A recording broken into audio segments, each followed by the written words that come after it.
રાજકોટના ધોરાજીમાં માવઠાના કારણે પાકને થયેલા નુકસાન મુદ્દે પીડિત ખેડૂતો ધરણા પર બેઠા છે। મગફળી અને કપાસ સહિતના પાકને 100% નુકસાન થતા ખેડૂતો પાયમાલ થયા છે। ત્યારે કોંગ્રેસના આગેવાન લલિત કગથરા અને લલિત વસોયા ખેડૂતના સમર્થનમાં જોડાયા। કોંગ્રેસના નેજા હેઠળ ખેડૂતોએ ધરણા યોજી મામલતદાર અને ડેપ્યુટી કલેક્ટરને આવેદનપત્ર આપી રજૂઆત કરી હતી। ખેડૂતોએ સરકાર સમક્ષ સંપૂર્ણ દેવા માફી, પાક વીમા યોજના પુનઃ ચાલુ કરવા અને ટેકાના ભાવે 300 મણ મગફળીની ખરીદી માંગણી મૂકી હતી। ખેડૂતોએ ચીમકી ઉચ્ચારી કે જો તેમની માંગણીઓ તાત્કાલિક ધોરણે સ્વીકારવામાં નહીં આવે તો આગામી દિવસોમાં વધુ ઉગ્ર આંદોલન કરવામાં આવશે।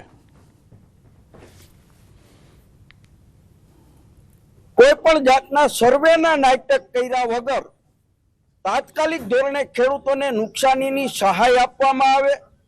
ટેકાના ભાવે 1 તારીખથી મગફળી ખરીદીની જે વાત હતી એ મગફળીની ખરીદી અંગે સરકારે હજુ કોઈ નિર્ણય કર્યો નથી। ખેડૂતોની 300 મણ મગફળી તાત્કાલિક ધોરણે ખરીદવામાં આવે।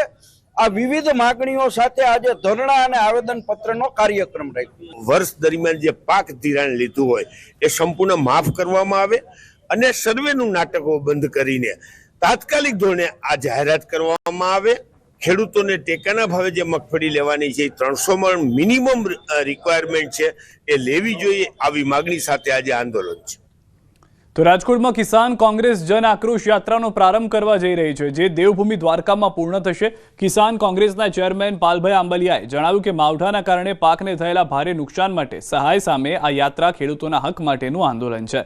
6 નવેમ્બરે શરૂ થનારી આ યાત્રા 13 નવેમ્બરે દ્વારકા ખાતે પૂર્ણ થશે। ખેડૂતોને યોગ્ય સહાય અને દેવું માફ કરવાની માંગ સાથે આ યાત્રા નીકળશે।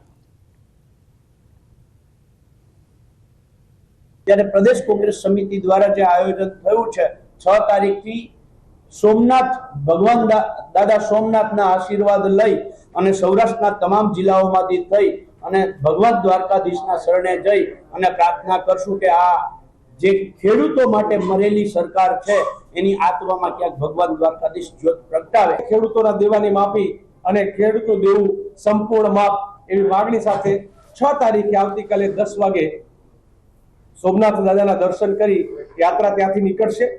આ યાત્રામાં મોટી સંખ્યામાં ટ્રેક્ટરો હશે, વાહનો હશે, બાઇકો હશે, પણ મુખ્યત્વે એ ટ્રેક્ટર સ્વરૂપે યાત્રા નીકળી રહી છે।